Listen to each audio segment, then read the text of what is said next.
All right, there we go. Okay, now we're gonna I'm gonna go through in this first module, and I'll go ahead and summarize the assigned readings as though I were one of you doing this. Okay, it'll give you a little bit of an idea of what the summaries work like, but also it'll give you an idea of in the midst of what are sometimes some very complex readings, there are usually just two or three things that I think it's most important for you to learn. But I want you to begin to, sorry, I'm having a hell of a time getting comfortable today. Um, I want you to try and develop a little bit of a facility to go into relatively complex material and really kind of pull out the things that are most relevant to what we're talking about. And it's a knack that you pick up over time. So I'll try and give you some suggestions on how that's done. Now, technically, our first assignment then should be due this coming Sunday. So you've got quite a ways before that, okay? I did mention that when the assignments were turned in and prior to grading them, we would take some class time. I would create a file that was just a kind of amalgam of different excerpts from your writing. We can look at that and see, okay, and it won't all necessarily be, oh, this has problems. Sometimes it'll be an example of, we'll see how this works. This works, something else it doesn't, okay? Um, because it is important that everyone try and submit to me whatever their best work is on the page. And I think sometimes you surprise yourself and you're actually capable of producing better writing than you might have thought, because habitually, a lot of us get used to just submitting a first draft. It's like, okay, this thing's due at 11 o'clock. Well, at 8:30 on Sunday night, I'll write this essay and then I'll just ship it off. That's not the best way to do this. The best way to do this is, again, to keep notes and then refer to those notes as you're going along, and look at the written assignment description. It's posted now. It's fairly straightforward. If you look at the Moodle site, it just says, in a concise, well-crafted essay of 2 or 3 type pages, just somewhere in there, more than a page, not 15, try and write economically and get to the point. Summarize any 2 assigned readings. Now, this is the important thing, not just a summary from top to bottom, but explaining what they can teach us about the methods of comparing political systems. So each of these articles has something to contribute to that discussion of how you go about comparing political systems, economic systems, social systems too, by the way, in many cases, okay? So this tells you that what I'm looking for is your ability, first of all, to identify in whatever article or articles you choose to analyze, right? How are they going about giving us suggestions on how to compare systems? Based on what are we supposed to compare systems? And that's what we'll be talking about a little bit today, okay? And then just summarize that part of the article. And for the most part, you can probably let the rest of it go. Most of the time, when you're assigned academic writing, a lot of it's not that it's fluff and it's not that it's not important, but your instructors realistically shouldn't expect you completely to master those readings, okay? But what you should develop, again, is that capacity to say, okay, what's the most important thing here that I need to take away from this, because that's what this class is for? And start thinking that way about this material. So are there any questions then about what we're going to be doing? Well, summarize the readings today, and you'll have until 11 o'clock Sunday. I'm sorry, what is that Sunday, that whatever it is, the 18th, I think? What is it? 18th, Sunday the 18th. Somewhere around 2 pages should be more than sufficient for you to do this. You're going to summarize any 2 of the 4 readings, which means, yeah, if you want to, you don't even have to look at the other 2. You decide how to invest your own money. And tell us in each of these articles, what does this article teach us? And what does this article teach us about comparing political systems? Are there any questions about that? It is very important that if you have questions, you ask me. I prefer that questions be asked to me when we're here, when we're recording, when everyone can hear both the question and the answer, so that everybody has an opportunity to benefit from that, rather than emailing me and saying, hey, just between you and me, what's the right answer, or something like that. Yes, Shelby. I did just think of a question. So, Okay. with your Intro to International Studies course, are we pretty much doing the same thing when we're citing things where we paraphrase rather than actually like quote? Yes, any time that what you write on a page is informed by somebody else's thinking, which is almost all the time in academic writing at the undergraduate level, you have to cite it. Not just when you quote directly, not just when you put something in quotation marks, but even if you paraphrase, all right, that's somebody else's thinking. And it doesn't mean you stole it. It means my understanding of this now is informed by this scholar's thinking. So you would then cite that. And that citation should include page numbers. Unless Oh, I think you misunderstood my question. Okay. So in international studies, you had us not like direct quote things. You had us only paraphrase. So for this, are we able to quote and paraphrase? Again, actually, I'm kind of getting there, but the main thing I wanted to emphasize that students continue to misunderstand is that somehow if you paraphrase, you're not playing. Mhm. Okay. But by the advantage of paraphrasing or phrasing something in your own words that someone else is thinking is the process of doing that allows you to learn that lesson better. Okay. With respect to direct quotes, particularly in very short essays like this, okay, there's no reason to have extensive direct quotes because all you're really doing is cutting and pasting someone else's thinking. That doesn't show me that you're learning anything. But when you explain what somebody's trying to say, what you're telling me is, okay, I get why this is important and I understand what it means. Okay? Does that make sense? So if I see a lot of direct quotes, in fact, if I see any direct quotes, that's usually a suggestion to me that you don't understand. Okay? It's important that you be able to explain things to people rather than just pull out of some piece of writing, this is what somebody said. I'm not interested in what they said because I've already read the articles. I'm interested in what you think it means. How do you understand this? Okay? But that's a good question. That's a good question. Anything else before we start in? All right. All right, then let's look at these articles. And the first one, what I'm going to do is I'm going to bring the article up here in case you have direct questions. The first one is very, very short. That's the one on structural functionalism. It's a brief summary, but I found it to be useful.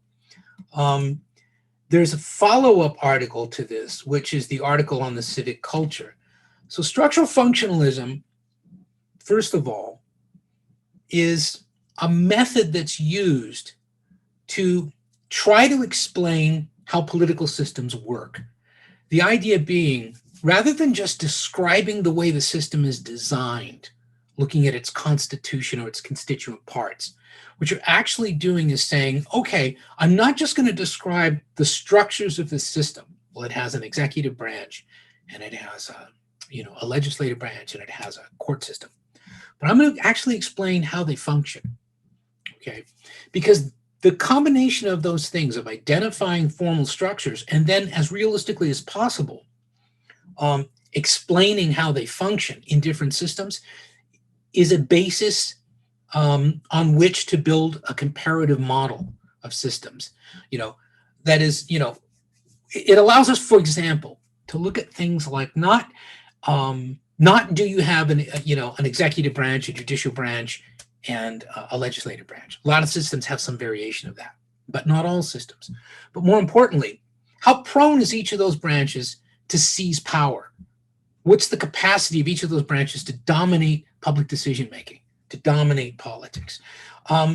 What's the propensity for any one or more of those systems to become corrupt by self-interest or, narrow group interest? How responsive are those institutions within that system?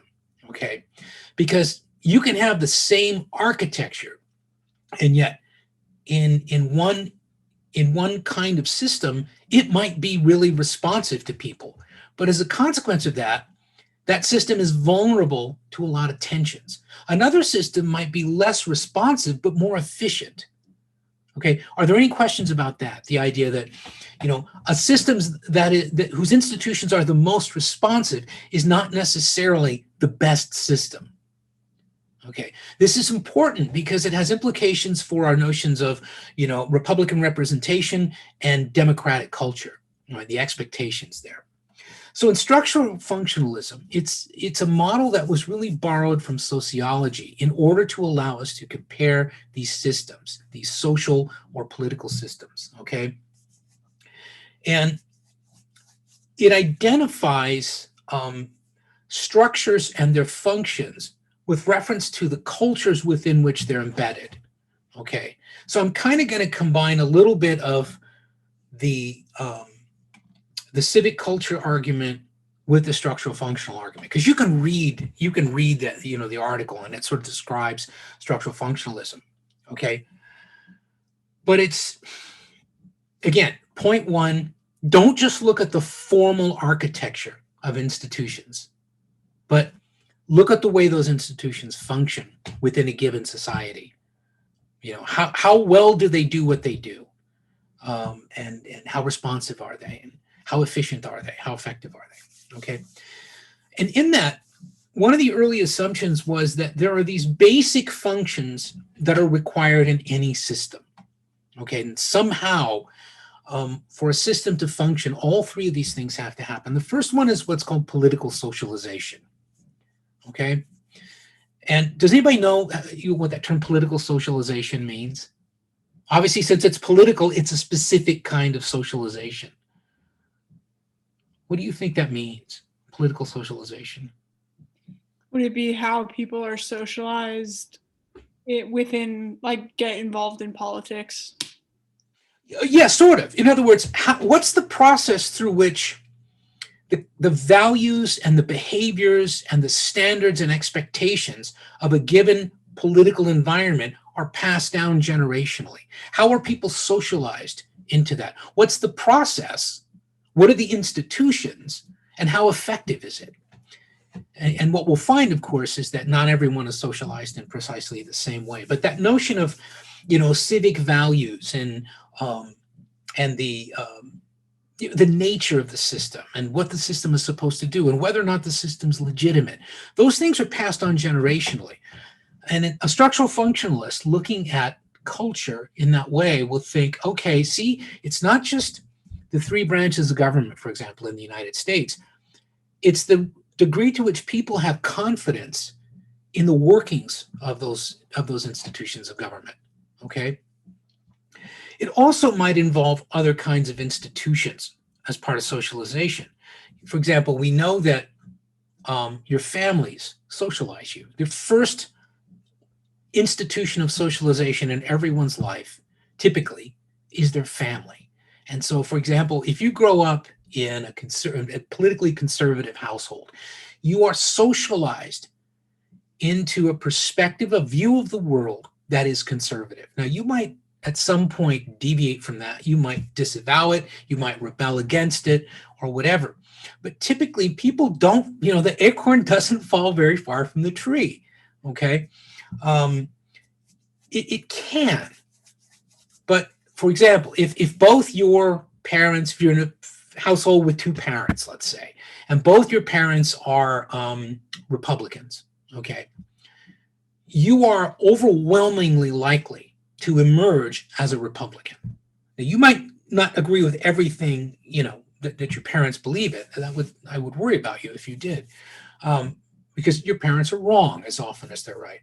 But, you're probably going to learn from them the virtues of being a Republican or of being a conservative or being a Democrat or being a liberal or a progressive or a moderate or whatever.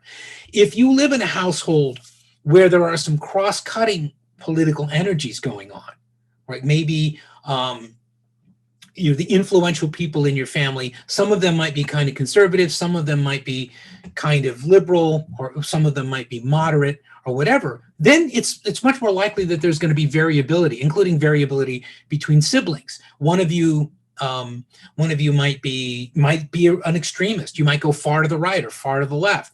But the likelihood is you'll end up being kind of moderate in your views, because the view of the world into which you're initially socialized, okay, so that, as Maria suggested, you're kind of learning about the system and where you fit in. If that view is relatively balanced, it's going to be relatively moderate. And so the idea is the outcome of that is you'll be socialized into the virtues of being moderate, that it's a good thing not to be extreme and to reconcile conflict and to avoid confrontation and things like that. That's very possible. All of that is a process of political socialization. So are there any questions about that, political socialization? If you were going to summarize that article, and I imagine a lot of you will because it's 3 pages, and that's okay because it's the first assignment. Even for 3 pages, there's a lot in it, okay? So I would expect you to talk a little bit about political socialization in the context of structural functionalism. The second one is what's called recruitment, okay? This is also somewhat linked to Maria's point about our connections with the political system. And it's sort of how do you become involved actively in a system? Well, first of all, right, we got a question to answer. Do you or do you not become actively involved? What do you think the answer to that is for most Americans? Do most Americans become actively involved in their political system? No, not at all. Okay, now you're saying not at all. Based on what do you draw that conclusion?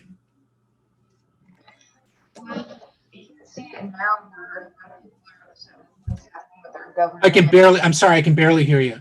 Sorry. Can you hear me now? Yeah. Okay. So I guess you see it a lot now that we're really unhappy with what's happening with our government, with what's being passed. They feel like they have no power, so they don't really get involved because they don't feel like their opinion matters. Well, most Americans, I think, are brought up to believe that their opinions matter. I think. One of the things about American culture that is relevant to political culture and the way that we're socialized is this notion of individualism, the idea that the individual is really important. In other societies, and if you want to compare societies, a structural functionalist will tell you to pay attention to this. In other societies, the greater virtue might be a kind of collective good. But in American society, more than any other society, the virtue that we celebrate most often is the individual, the value of being recognized and empowered as an individual, okay? And part of that is, most of you were raised with the idea that you are entitled to your opinion, okay? Or is that not so? Were any of you raised in a household where people said, you don't have any opinions, you're an American? Americans don't have opinions. You see where I'm going with this? My parents often didn't want me to voice my opinions. Well, that's because they're your parents. Yeah, exactly. Yeah, no, I get that, but you understand what I'm saying. I Yeah. doubt that very many of you were raised, if you were raised in an American household, I don't think very many of you were raised with the idea that one of the virtues of being American is keeping your opinions to yourself. Okay. It may have been don't impose your opinions on other people, but there's almost always that sense of, as an individual, you matter. One way that you matter, you contribute something when you express a point of view, okay? Unless you're irritating your parents, in which case you don't get to do that, right? Your parents are allowed, wait a minute, but your parents allowed you to have opinions. Exactly, that's socialization. And in many cases, they may not have merely have allowed it, they may have demanded it. Let's see. I think that's true that many people have opinions as Americans, but take no physical action. Okay, that's fair. Kat's point is there's a certain component of physical action.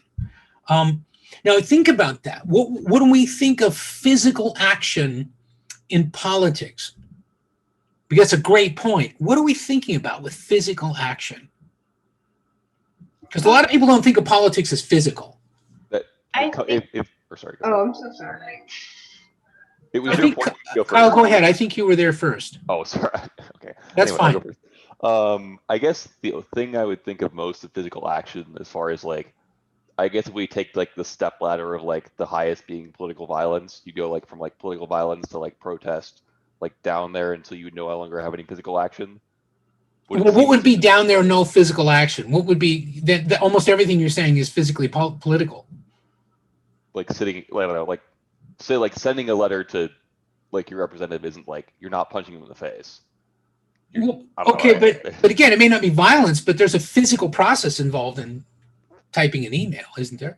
I guess. Like you move your fingers a bit. What I'm trying to get at is there a cutoff? It's an interesting point that Kat raises. Is there a physical component of politics that most people, and I think, tell me if I'm misinterpreting, Kat, you seem to be suggesting, I think, that a lot of people kind of self-censor, that they believe that it's not worth their time, so they don't take that step to what you're calling physical involvement. Is that, am I understanding you right, Kat? Yeah, that's exactly right. Okay. Kendall, you were going to say something. I think I might have stepped right on you. I apologize. That's okay. I was gonna. It's still physical, but I was gonna say, kind of like Kat is saying, a lot of people won't go and vote, even though they have like a strong view of something. They won't go out and vote, or they won't. Like they'll just be like, it's not gonna matter if I vote anyway. Like my opinion's not gonna matter, but if you don't do it, then it won't. Like if you don't. So that's what I was thinking about when they were talking. Okay, so what we have is this notion that rather than merely having it, maybe thinking it as a physical component, this notion of recruitment would involve how are students in classrooms, for example, how are students in classrooms drawn into the idea that the subject matter of that class matters, that it has value? Because, for example, in a political science class, if Kat's right and most Americans are withdrawn from the system, why should you be paying money to study politics if you're not interested in it? You see what I'm saying? In other words, how can I as a professor recruit you into the idea of at least understanding political processes? Whether or not you choose to participate is up to you. That's a kind of recruitment. So the next agent of socialization that's involved in framing your awareness of the system and in potentially drawing you into it is education. We know that the more educated people are, the more likely they are to participate in a variety of ways in the political process. They're going to understand that it has value, and they're going to believe that their contributions matter. Okay. It brings up a concept that you might want to write down because it's not listed in the writings, but it's very important. Okay, and it's something that I think Kat was suggesting is important. It's called political efficacy.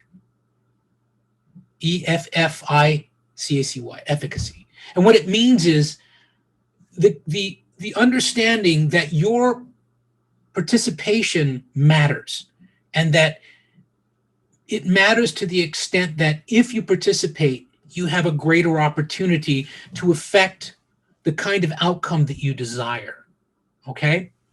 It doesn't mean that individuals believe that they can single-handedly change a political system. No one can do that, because you can't do it even through violence. You cannot assassinate a president and bring down the United States. It's impossible. Just in my lifetime, 2 American presidents have been shot. A third has been shot at. Okay, Gerald Ford. Okay, it didn't affect the political system much at all. It really didn't. It didn't change history. And that matters, because if a president acting alone can't exert seismic transformation of the politics of a country, then no mere citizen can. So that's not what efficacy is about. Efficacy is about thinking, I think it's kind of what Kendall was suggesting, if you don't vote, for sure you don't contribute anything. If you do vote, there's a possibility that your contribution, however incrementally, however small it may show up, actually has an ultimate impact on the result and might make it more likely that that process is going to produce something that you like rather than something you loathe and despise. Okay, that would be efficacy. And it's a sliding scale. It's not like you either believe it's true or you don't. But the intensity with which you feel, both, through socialization and recruitment, the idea that you understand the system, you're socialized into understanding and valuing it, and through recruitment, you understand the things you can do within that system in order to affect the outcomes that you desire, then you would be considered efficacious. You'd have a relatively high degree of political efficacy. Okay? Are there questions about that? We've got political socialization and we got recruitment. So as far as recruitment, Mhm. would you argue that people in this class were already recruited before we joined this class effectively? In some manner? Oh, sure. You know why I can say that? And it's a great question, because to some extent, even those of you who might consider yourselves apolitical, through the first, 20 years of your life or whatever, you've been exposed to politics enough. And you've been exposed, more importantly, to the reactions to politics of the people whose opinions you value, right? To be able to have a few kind of ready-made assumptions about what's good or bad in politics. The very fact that you would have a picture in your head of whether or not, most Americans are socialized into the system effectively means that you've already been socialized. You are a product of more than 2 decades of life experience, okay? Which means that, everyone who's ever influenced you to any degree is part of who you are with respect to your politics. If you had that, I don't know, like in my family, I'm sort of, for my niece, I'm the eccentric uncle, right? And it's like my brother he's not conservative, but he's much more conservative than, he's much less politically extreme than I am. My sister's kind of she's kind of a moderate, but extremely compassionate. So kind of a social progressive. I'm just kind of out there in the ether somewhere politically. Okay. So my niece is influenced politically by all of us, but the only one of us she'll talk politics with usually is me. Okay. Because I'm the only one who's interested. Okay. A lot of you've had some experience like that. Like, your dad doesn't want to talk about politics. Or your mom doesn't want to talk about politics because it starts fights or whatever. You learn from that, what? Politics is bad. Why? Well, because my parents don't like to talk about it. When they talk about politics, they fight. Like my mom was a kind of a moderate Democrat. My dad was a lifelong Republican. Still is. Going to be 97 in August. It's just, he can't change. He still watches Fox. We learned a long time ago that he and I can talk politics as long as I don't try to persuade him of anything. But nobody else in the family can talk politics with him because he's too conservative for them. So you see, whatever your experience is, you've had some of that experience long before you came into this class, and you bring that experience with you. One of the biggest challenges for me in terms of teaching political analysis is trying to transcend that limitation in everybody, because the more experience you have, actually, often the more your mind closes down. There's this notion that, that sort of travel broadens the mind, that the more experience you have, the more broad-minded you are. Clearly, that's not true. It depends on the kinds and variety of experiences you've had. And if you've had a lot of different political experiences throughout your life, you're much more likely to be politically tolerant and to be kind of broad-minded. But if you've been around like-minded people of any ideological stripe, if you've been around like-minded people all of your life, you're going to be fairly narrow-minded. You're more likely to be, let's put it that way, okay? Because in terms of how you're socialized into what the system is and recruited into how to participate in that system, okay, then, the way that you have that done to you and the way that you interact with it is going to be much narrower if everyone around you believes the same things. Okay, it's just like religion or views on science or anything else. You're a product of the influences of everyone you've ever bumped heads with. The third component of this, after socialization and recruitment, that's a part of every political culture, according to the structural functionalists like Ullman and Powell, is communication. And that's how is political information disseminated? And that's been particularly important in the United States, and especially important, I would say, over the last 5 to 7 years, maybe 10, 15 years, depending on how you slice it. And, when we look at where most people get their political information, okay, where do you get most of your political information? That's a part of this communication component that's important to people comparing political systems. Where do most of you get your information?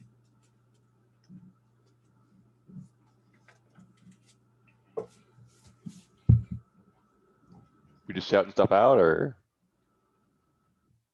Well, what are the sources that inform you about what's going on politically? I guess Reuters and some of my friends telling me stuff. Okay, so part of it gets back to socialization, right? So these things are not mutually exclusive; they overlap. When you say the media, though, that can mean a lot of things. What kind of media?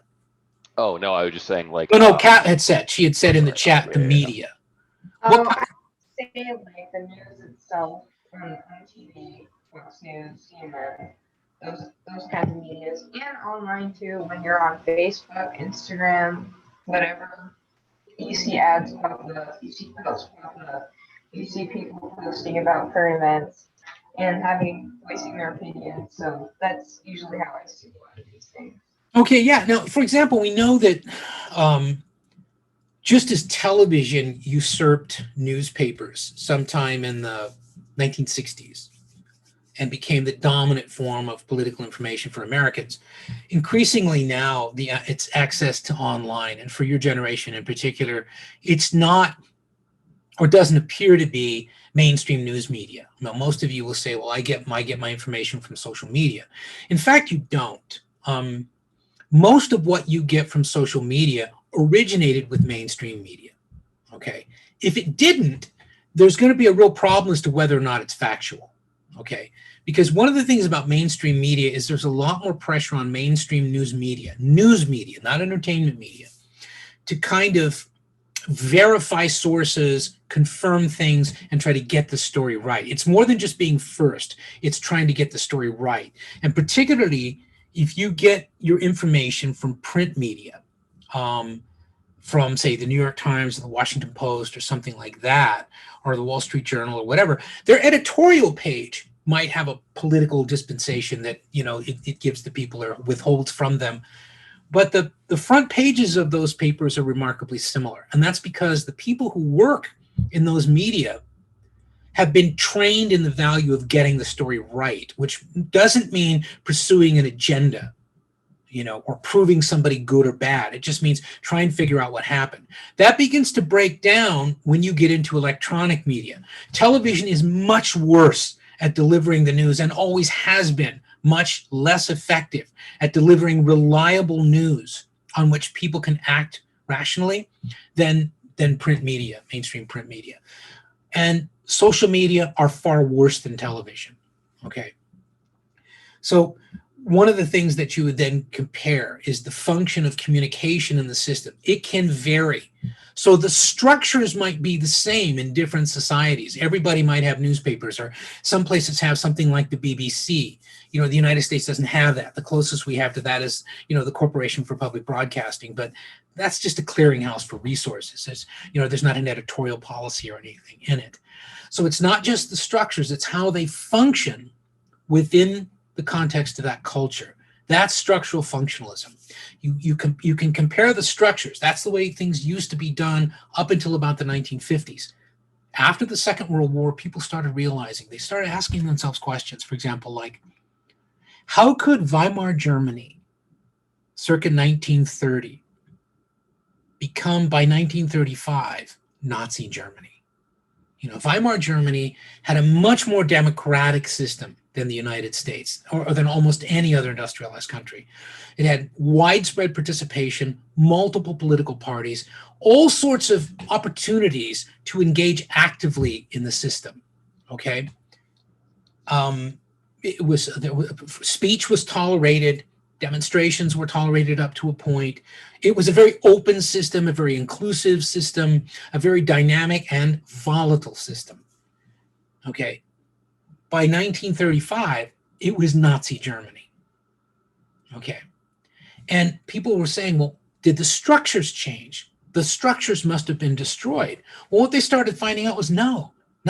Some of them, yes, but no. It's not like the country ceased to have schools or ceased to have a legislature or ceased to have these various things. They changed the way they functioned dramatically. They didn't eliminate the rule of law. It just had to conform to the Nazi authoritarian view.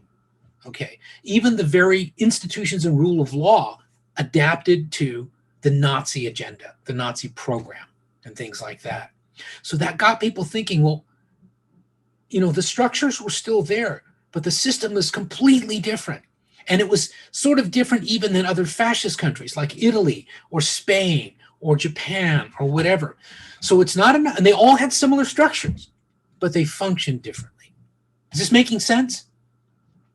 One of the ways that they looked at that as well, was there a dominant faction in politics, a ruling party, or some sort of dictatorial junta or something like that? Was there a strongly ideological movement that disallowed any other kind of movement? Okay, you see, so that means that, the institutions didn't go away. They just changed the way they functioned significantly. Okay. Other places suspend their constitutions. Okay. In other words, they eliminate the institutions. We saw that happen within a number of countries. After a coup, quite often, countries will suspend their constitution. And then they'll either draft a new constitution or they'll reactivate it, or something will happen. And so structural functionalists, the people who were trying to explain those things, whose predecessors simply looked at the formal structures of government, started realizing we got to have a better way to explain this. And that was by looking at these functions. And then to make sense of the functions, the argument was, you got to look at the culture within which they operate. What are the prevailing views of the people? What are the prevailing values? What are the prevailing, perspectives on the world? That's all culture. Okay, are there any questions on that? And again, that's not only the structural functional article, but we've kind of bridged into the civic culture as well. Okay, then in the civic culture, in addition to what we've already talked about, to refine that a little bit, okay, the purpose of civic culture was to build on that structural functional agenda of comparing systems meaningfully, and not just looking at their formal institutions of government and power, but looking at the way they function and the culture within which they function, and the prevailing values and perspectives of the people. And so what they did was they did survey research. Okay, they did this widespread survey research where in these 5 countries, they gave out these questionnaires to thousands of people, and then they analyzed the data and they drew some conclusions. What they thought they were going to find was that in the most stable democracies, and this is circa 1960, 62, 64, when these kinds of things were being done, what they thought they would find was that the most stable democracies, which at that time were Britain and the United States, that they would find that there was a certain kind of culture, okay, and there were different cultures in the less effective or stable democracies. So they set up this model of what they thought different cultures would look like. This is another thing you're going to want to write down, okay? I'll go through this fairly quickly. One of them was what's called a participant culture, okay? Elsewhere in the civic culture, these same people are referred to as rational activists. So when you see participant culture, that's what Powell and his people and Ullman talk about when they say a participant culture is rational activists. You'll see that term is used in that chapter 13 excerpt, okay? The participant culture is where citizens believe that they can be active participants in the political system. They're affected by the system, but they understand it in terms of the way they've been socialized. They've been socialized to see themselves as an indispensable active component of that system. And the belief was that Great Britain and the United States in particular would measure very high on this kind of scale of this participant culture of people who had a high degree of efficacy, had a high faith in the system, a good understanding of the system. They were knowledgeable, they were well-informed, and they were active, and even, as Kat would suggest, physical participants, right? They would not just voting, but they stayed informed. They actively sought out, politically relevant information in the news and in their education. They would go to local meetings. They would participate in local events of the political party. They might demonstrate if it were necessary. They probably wouldn't engage in much violence because they probably wouldn't have to, but whatever. So the first, and what they saw as the most desirable culture, was this participant culture of rational activists. Okay. The second is what they call a subject culture. The subject culture is aware of government, but only as something to which they are subject, something that controls them, that tells them what to do. They don't have a lot of information about how to integrate with the system. And maybe they haven't really been socialized into understanding the system in that way. They haven't been recruited actively by their experience or their education to be participants in the system, but merely to understand this is the law, do what you're supposed to do. Okay? Follow instructions, that kind of thing. I mean, I'm exaggerating to make a point, but the difference between a participant and a subject is essentially that. The subject is like, well, I don't really understand this very much, but I do understand that there's law, and I understand that when I drive, I got to be on the right-hand side of the road, and if it's a red sign, I got to stop, and so you understand the rules of the road politically, but you don't think in terms of what you can do about it other than obey it, or understand what the consequences are if you don't. That would be a subject culture. Are there any questions on either of the two of those, the participant culture or the subject culture? Now remember, these are all consequences of those three things that were talked about earlier: socialization, recruitment, and communication. The idea being the way those things function and the institutions function in those three things will determine what kind of culture you have. And it's going to be participant, subject, or the third kind. The third kind is parochial. In a parochial culture, okay, this is the perceived to be the weakest kind of culture, because people are just vaguely aware of the government. There's something going on out there, but I don't really know what it is. It's none of my business. I got to think about my family. I got to think about my neighborhood, my community right here. We've got problems, or we've got things we want to do. And, politics is for politicians. Government is for governors. Life is for me. And they make these distinctions. So they don't see themselves even necessarily as subjects of the government. They just don't connect with government much at all. And that would be a parochial, very localized kind of culture. Okay, three kinds of culture they expected they would find. What they found instead, and what they call the civic culture, is a mix of those things. And so when they looked at Britain and the United States, they found much lower levels of rational activism or participant type of citizens than they thought they would find, given how relatively stable those countries have been as democracies. Okay? They found a lot more people who were subject, and they found a pretty substantial cohort of people who were really kind of disconnected from the system, no real sense of efficacy, no real understanding of the system, did not regularly pursue information, didn't read newspapers. They just kind of, look, I got my job, I come home, I'm tired, I have a meal, I visit with my family, I recreate, I go to sleep, whatever, right? That's parochial. So they found, first of all, that it was a mix.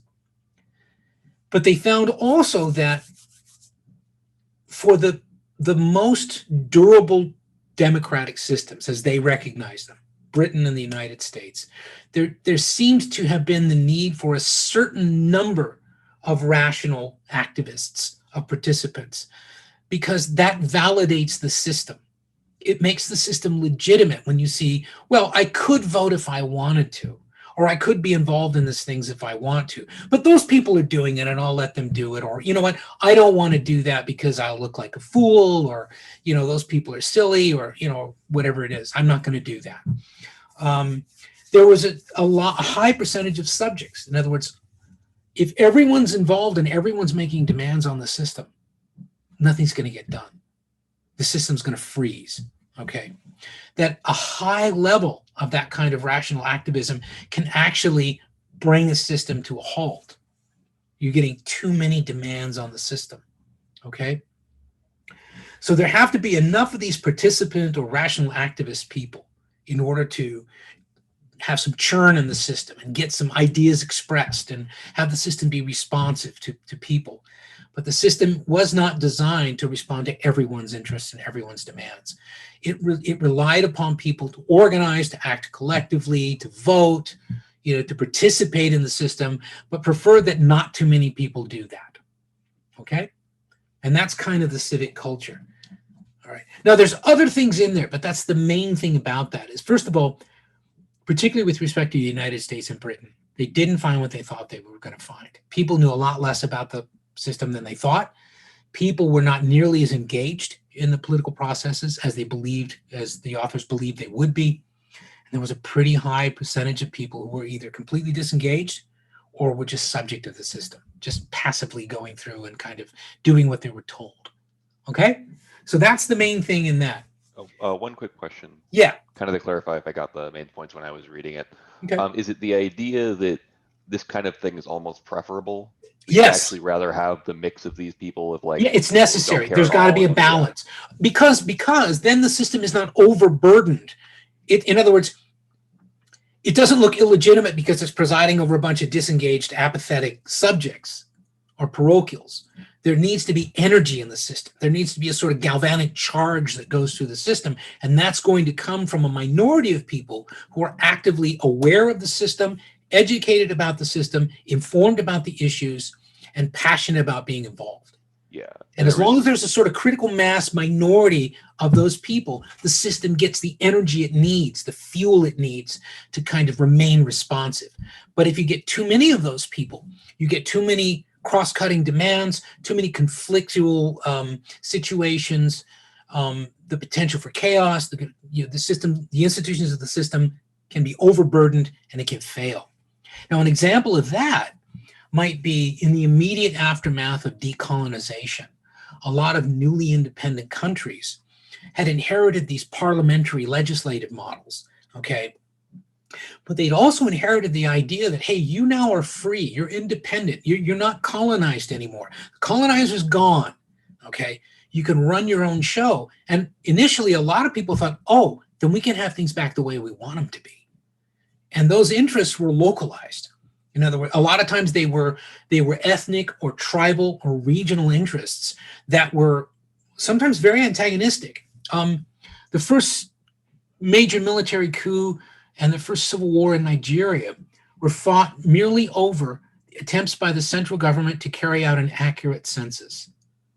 Because the idea was an accurate census would say, here's where most of the people live, here's where the resources should go.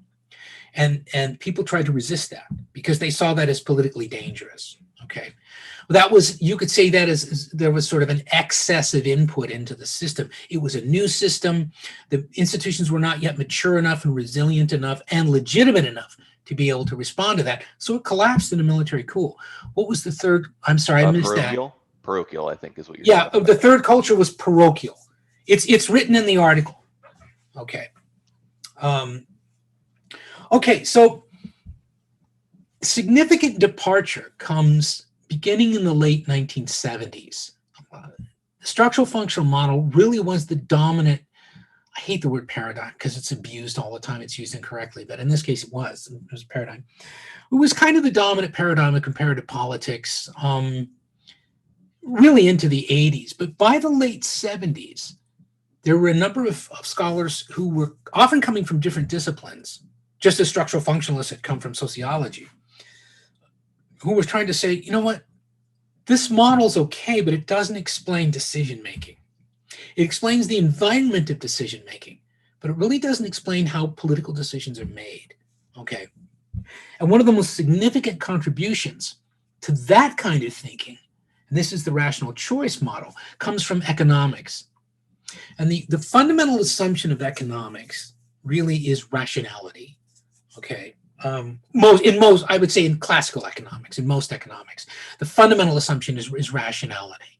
You know, now there are some really interesting economic theories that challenge that assumption, but none of them really dominates the discipline. Okay, I mean, even Marxism as a critique of capitalism is rational, and there have been rational choice Marxists. The most prominent among them, John Elster. But we'll get that in a minute. So this new way of thinking comes out of economics and people trained in the basic models, particularly of microeconomics and decision, because economics is about decision making. Okay. Most people think of economics as about money. In the sense of social science, it's about decision making.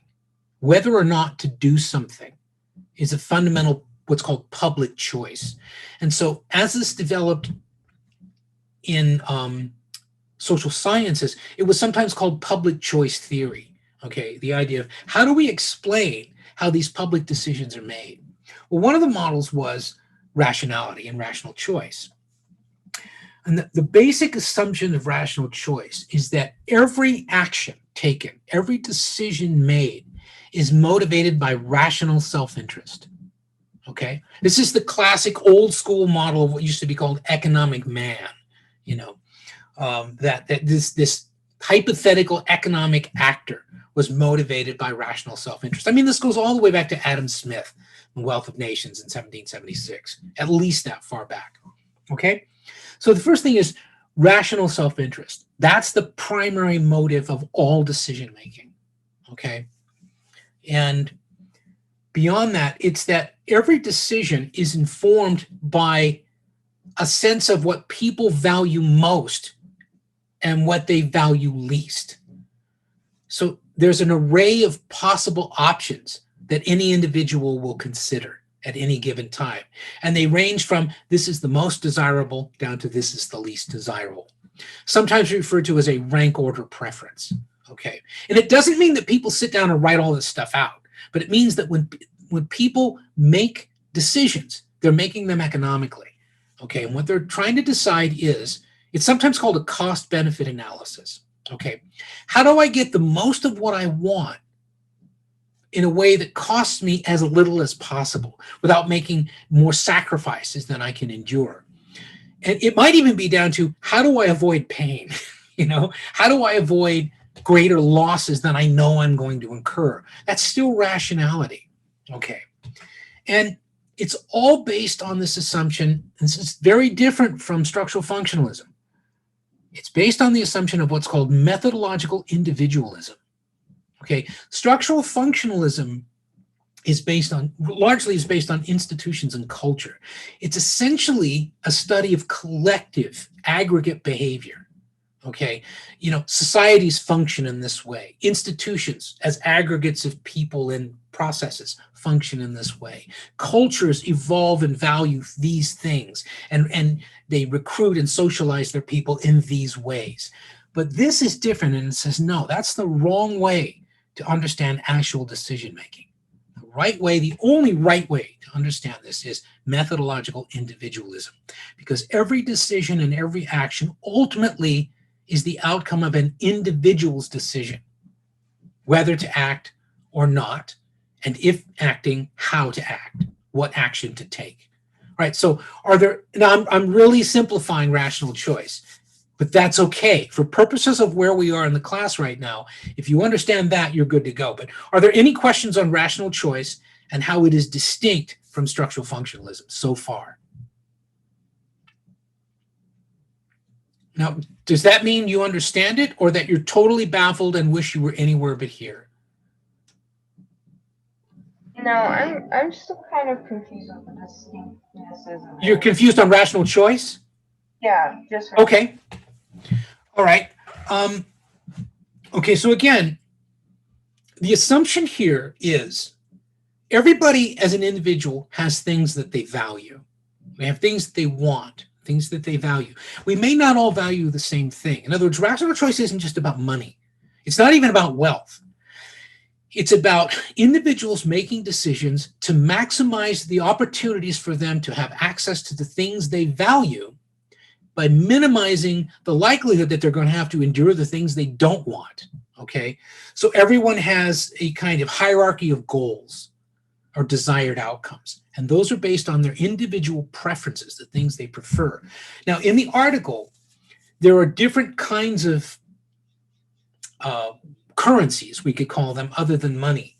And they include these things: time, information, approval, and prestige. This is in the article, okay? I'll give them to you again.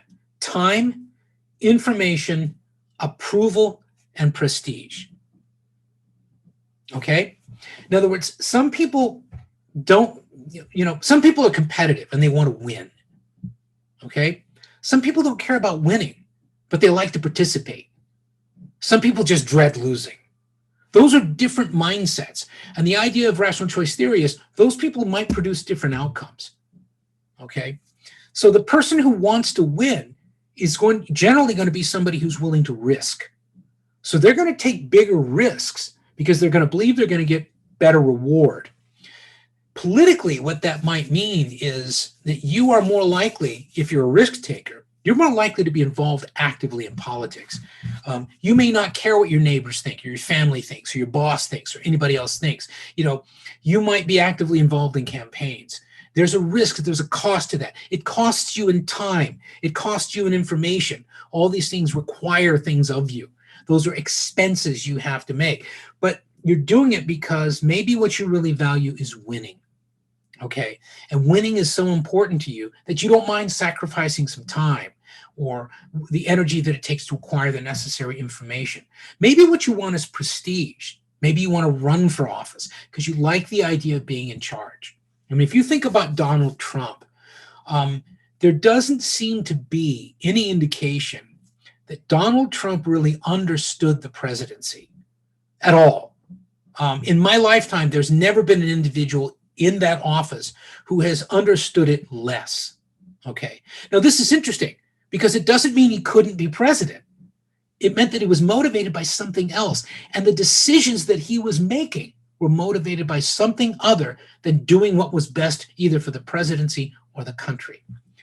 And what a rational choice theorist would do to explain a lot of the decisions that he made and a lot of the way that he campaigned and a lot of the way that he interacted with people was that Donald Trump's primary interest was prestige.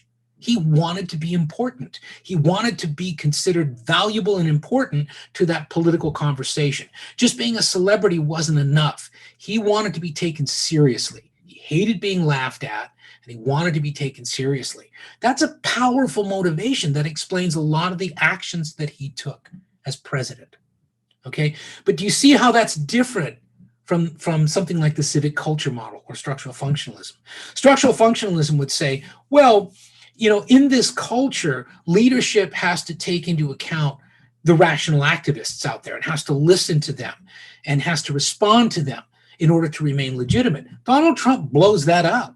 And a rational choice theorist comes along and says, no, he knew what he was doing. He was aggrandizing himself. He was improving his brand. And he did. He became something he hadn't been prior to that. He became important in the world. For 4 years, Donald Trump mattered. And everything that he did was important. And the news media were talking about Donald Trump all the time, okay?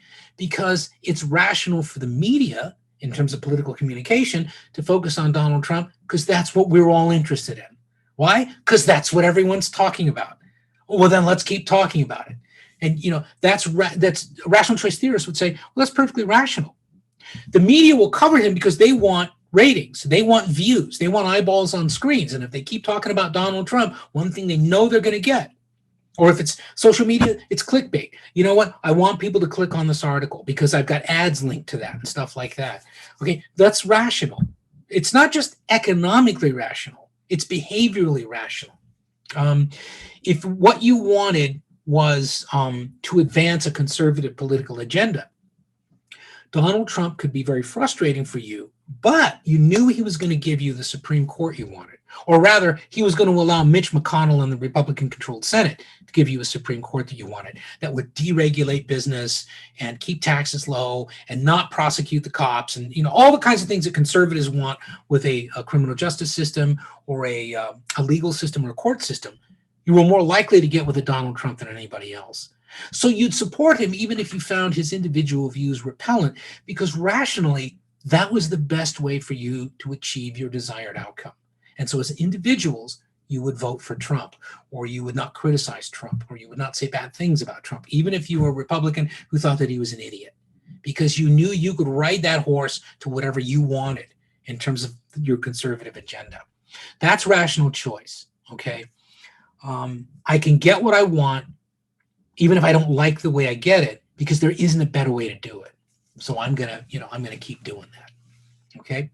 I mean, we saw this with business. As soon as Trump was out of office, we saw a lot of major corporations beginning to, they were much more likely then to, to align with Black Lives Matter, or to be more aware of the concerns of social justice and things like that.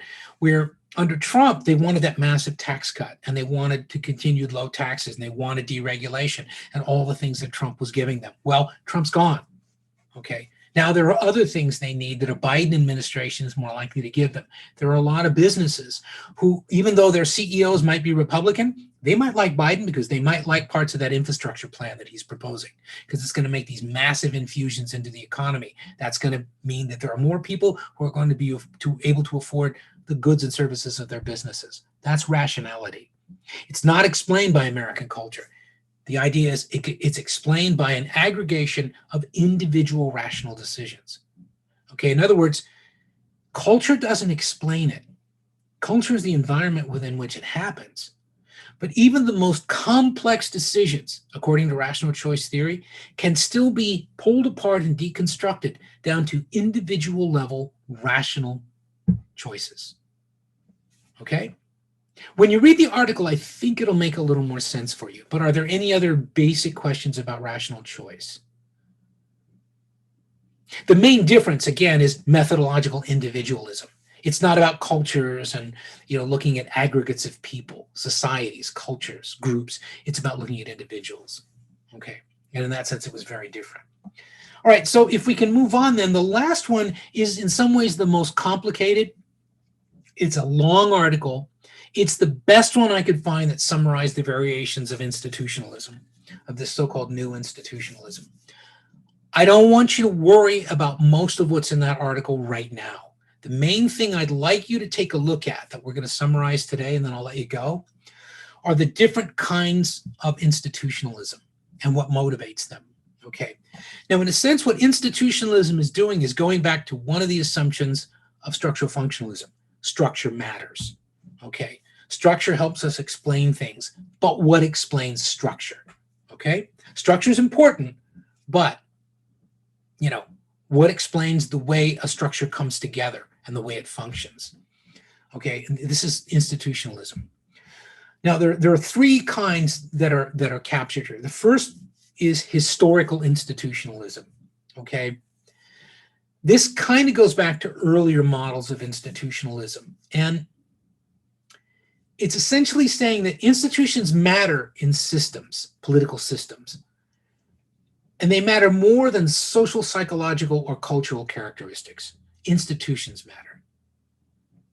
Okay, they're more important than social characteristics, partly because they're one of the things that produce social characteristics, because institutions structure our world. Institutions as formal and informal procedures, as routines and norms and rules of the road, right? That's what institutions are from this point of view. Those are the things that determine how we think and how we act. They structure our world. Okay, there are laws, there are accepted ways of doing things, there are accepted values, there are accepted taboos, and all these things that are just baked in. Okay, they're institutionalized and they characterize people in a certain way. So the idea is, from historical institution point of view, if you want to understand how societies evolve, you got to look at their institutions, but not merely as abstract structures. You've got to look at them as institutions that structure decision-making, that structure the way people behave, structure the way they think, structure the way they're recruited, the way they're socialized, and structure the nature of communication. Okay? So it sounds a little bit like structural functionalism. And a lot of people would say it's retooled structural functionalism. Okay, that's okay. I don't worry about that. But what I'm trying to get you to see is this sort of ebb and flow of perspectives. We went from kind of, before structural functionalism, everything was very formal. We were comparing constitutions and comparing executive branches, and really we're only comparing Western systems and all that. Structural functionalism, the idea was now we can be truly comparative because every system has these necessary functions of socialization, recruitment, and communication. Every single society has those, okay? And then institutionalism is saying, well, rational choice went too far in the direction of the individual. Methodological individualism doesn't explain where individuals got their preferences from. But institutionalism, they say, does. In other words, it structures our society, and that's where we get our preferences. Are there questions about that? Because you're all starting to look kind of gray right now, kind of dazed. Is it safe for me to assume, keeping in mind that I can tell on Moodle, who's read and who hasn't, pretty much. Is it safe for me to assume that most of you have not yet read this material? I'm getting two head shakes, 2 nods. I read it. Okay. I read the Okay. vast majority of it. Okay, good. Yeah, All I'm right. just adding to notes because I think it's important to kind of Okay. get different ideas. Yeah, I'm not being facetious. I'm just trying to figure, gee, how much detail do I need to go in here? But I'm reluctant to go into too much more detail because I think I'm just losing you. I think it's becomes so dense that you're like, it's easy to just switch off. I mean, I'm boring myself at this point, because I already know this stuff and it's kind of like, oh God, am I going to talk about this again? All right. So in other words, historical institution, the value of historical institutionalism is it defines institutions for us, and it looks at them as these historic structures that shape a society, okay? And it explains various kinds of trends. The big one that people miss, and this article doesn't, historical institutionalism at its core is really based on asymmetries of power. Most of the early models of group theory and structural functionalism and all that assumed a kind of balance of power, that somehow these systems were kind of self-equilibrating.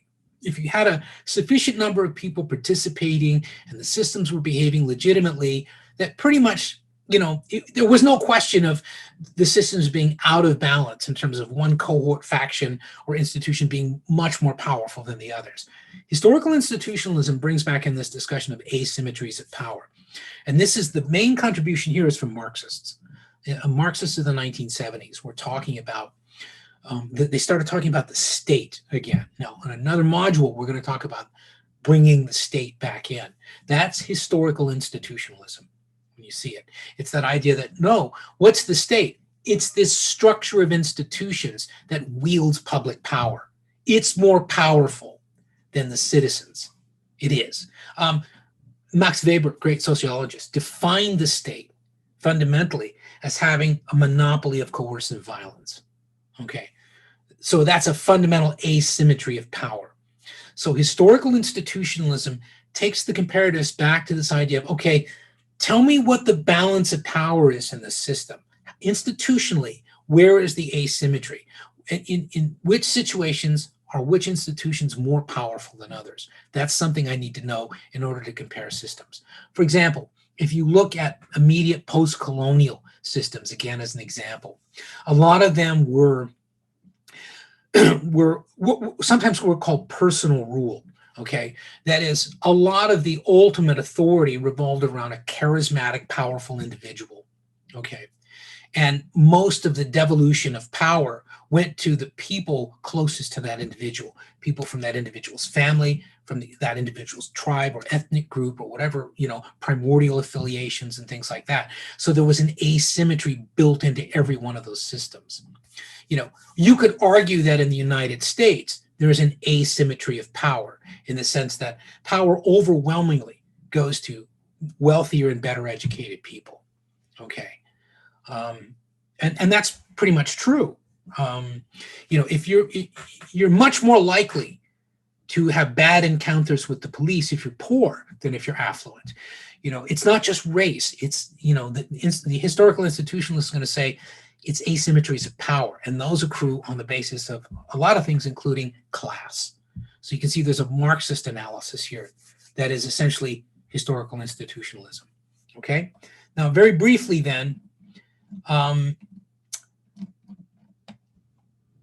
kind of wondering, I feel like I'm losing you. Is it safe to say that I'm losing you a little bit?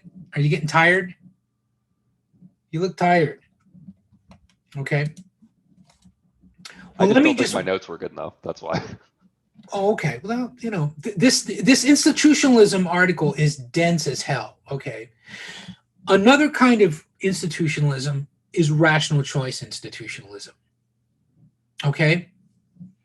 Now, the interesting thing here is this is an attempt by people to take the structural assumptions of structural functionalism, institutions, and use those and try to talk about the way that they function as an outcome of rationality, a rationality of the people embedded within those institutions. Okay, so this is an attempt essentially to meld those two models or formulas together into a kind of institutional behavior model that's driven by individual level rationality. Okay, that's fairly straightforward.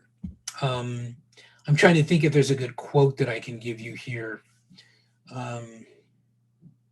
Something that stuck out to me when I read it was that people typically adhere to rules or laws or norms because it benefits them. Yeah. They don't see it affecting them in any other way, like negatively.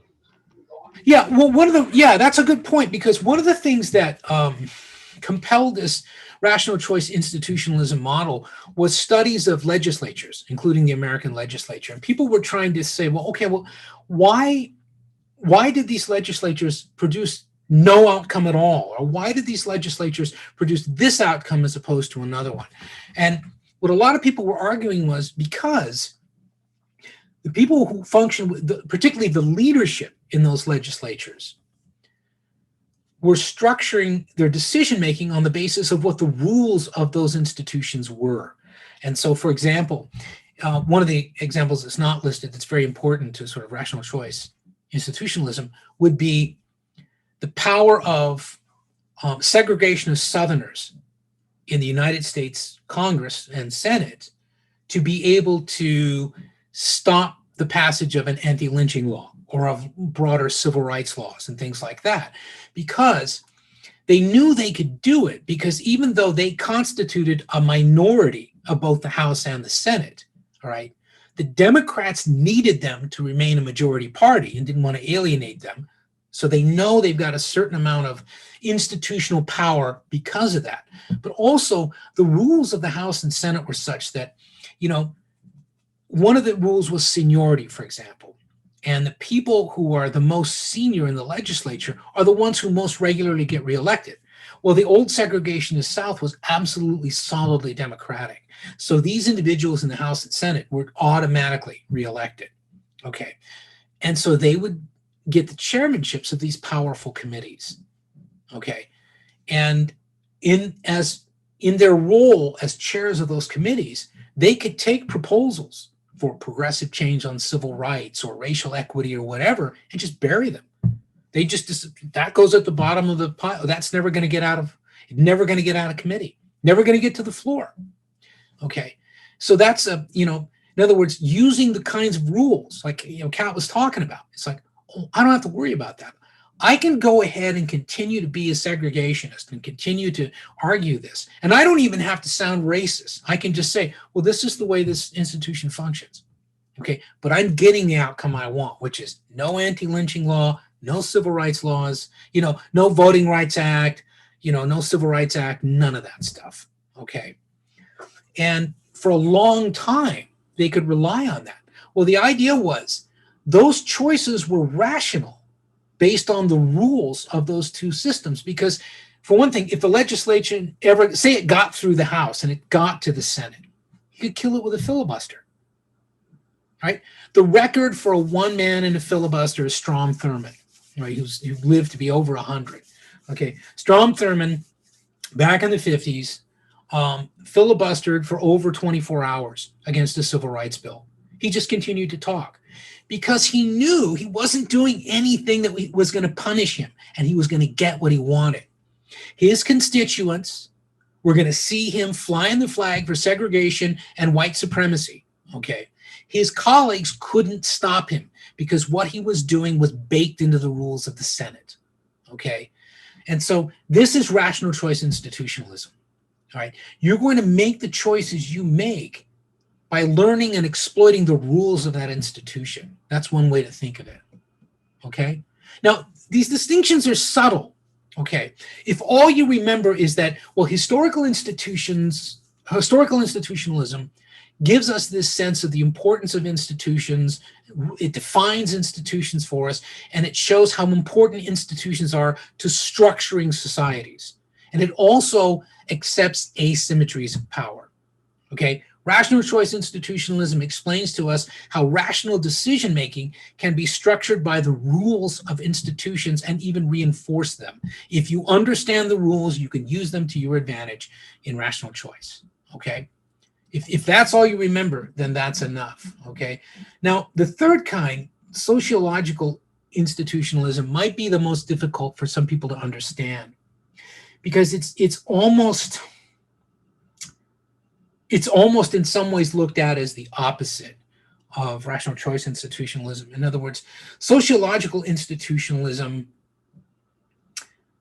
began to argue that the outcomes of decision-making in institutions were not necessarily, and the way that institutions were even constructed, it was not necessarily to achieve maximum efficiency, which a rational choice theorist would say.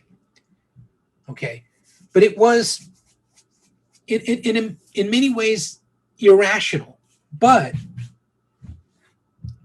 institutions were created in order to perpetuate themselves, in order to remain legitimate, in order to remain functional.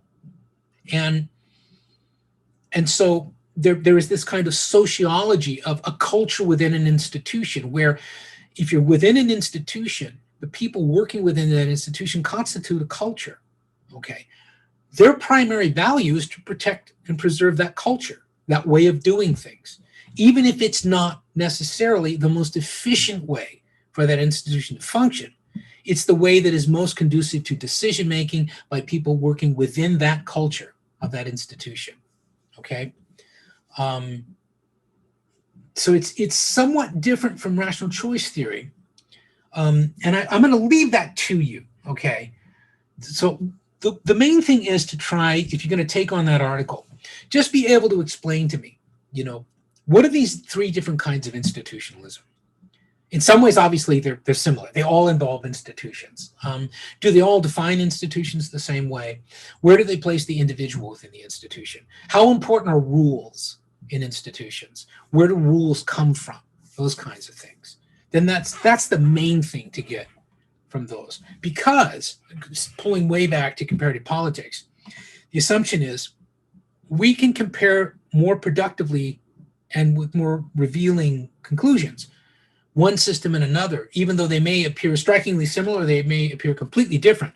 We can explain the meaning of those similarities and differences by looking either at the structures and how they function, by looking at how decisions, what the rationality of decision making is, by looking at the culture within which decisions are made, or by looking again at the behavior of institutions responsible for making decisions.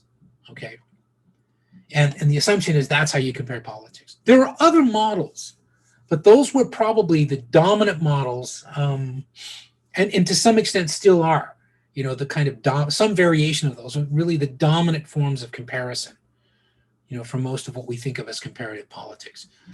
Any other questions? I know, that's a lot to take in one sitting. Most of our classes won't probably be just me talking like that. Okay. But again, when we get to the point where you are doing the presentations, the main thing to do is explain what's the most important thing here to learn. And what does learning that help us to do? Okay? All right, so you have until Sunday at 11. The assignment is there. You just upload it to that link on Moodle. And what I'll do before I grade them, I'll take some excerpts. I'll post a file right next to that link. And then for part of next class, we'll go ahead and we'll look at that. Okay, we'll look at that writing and talk a little bit about that. And then we're going to decide who's going to present. All right. And then on the following week, any one or more of you will present on, the 4 readings for, I think there are 4. Is that right? Let's see. How many are there? 3, I think. Maybe I took one. Yeah, I took rational choice sociology. Yeah, there are only 3. These presentations will probably work better if 2 people are there to present. Like if one of you hits the wall or blanks out or misses something, we can do that. But what we'll do is next week, after we go over the writing, and I'll give you a little bit of a discussion of what the module is about, any review that's necessary or anything like that. Then we'll decide, okay, who's going to present next week? So next week's class will probably be fairly short. So be thinking in advance if there's one of those readings after you look at them where you think, yeah, I want to do that one. The Scotch Bowl article, Bringing the State Back In, is fairly long. So is the one on why the state was dropped in the first place. Those probably should each have 2 people. The one on alternative theories of the state is just a book review. It's only 4 pages, so that will only require 1 person. Okay, we'll make that decision next week.